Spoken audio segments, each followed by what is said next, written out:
I've been calling the remake of Resident Evil 2 that got released last year the new Resident Evil 2 instead of a Resident Evil 2 remake. Unlike the Resident Evil 2002, usually called remake, it played very differently. It wasn't a good or bad thing, mind you, just different. With Resident Evil 3 2020, however, the problem is more complex, as the only way I could honestly call this game would be alternative Resident Evil 3, because calling this game a remake is simply impossible. So what I will do is try to analyze this game as a completely standalone new title in Resident Evil franchise, otherwise almost all comparisons with the original Resident Evil 3 would end badly for this game. The main biggest change in core gameplay from new Resident Evil 2 of last year is the switch from the defense items to the dodge mechanic. It has a dedicated button, the same as the one that was used for aiming the defense items, and if you dodge at a specific frame of the enemy attack, you will execute a perfect dodge, which allows you to press the aim button and counter the enemy in their weak point. It's a simple change, but it does make fighting all the enemies in the game really fun. Learning the timing is exciting, and becoming good at dodging is its own reward, especially when mixed with fighting tougher enemies or Nemesis himself.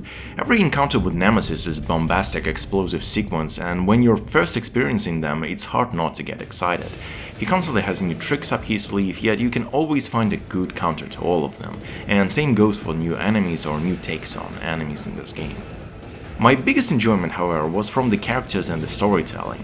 Unlike the new Resident Evil 2, the characters are really fun, and story is told in a clear and fun way, and the human villain this time around is absolutely fantastic and memorable.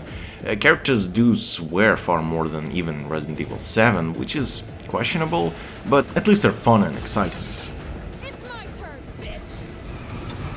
We're also finally seeing a return to non-ambient soundtracks to the series, with the music clearly playing in most parts of the gameplay. Unfortunately, the mix still makes them very much a background thing that you can sometimes barely even hear, and also the best tracks this time are the remixes of the tracks from the original game, and honestly the originals were better. And unlike New RE2, this game didn't get any new tracks to be truly memorable or good, just a few more variations on what was playing in the previous game. What will most likely kill the game for you, however, is just how horrifyingly linear it is. Even though I'm avoiding comparisons with the original RE3, which is the second most non-linear game in the main series, simply taking this as a new, unique Resident Evil title makes it feel like a short, linear cinematic side story, not a main entry.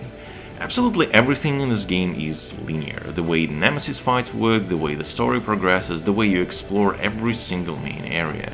Only a little portion of the game has a more free exploration element to it, and if you've played the demo of the game, you've seen it all. The rest is just corridors. Which would be fine if the game attempted to include more than just a dodge in the mix. Resident Evil 4 or Dead Space are extremely linear as well, but they have enough of their own unique concepts to make that linear combat-focused survival action feel good and avoid getting boring.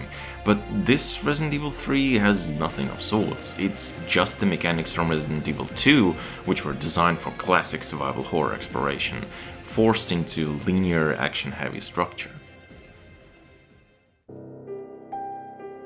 Resident Evil 3 2020 is not a bad game. I liked playing it once. It wasn't exciting or great or extremely fun, but it was good. Extremely disappointing when compared to the original, but still good.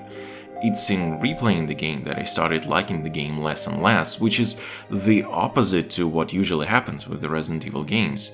And after finishing all modes, unlocking all of the stuff, I feel like I might never replay this game ever again. Something that I can't say even about my least liked games in the main series of Resident Evil.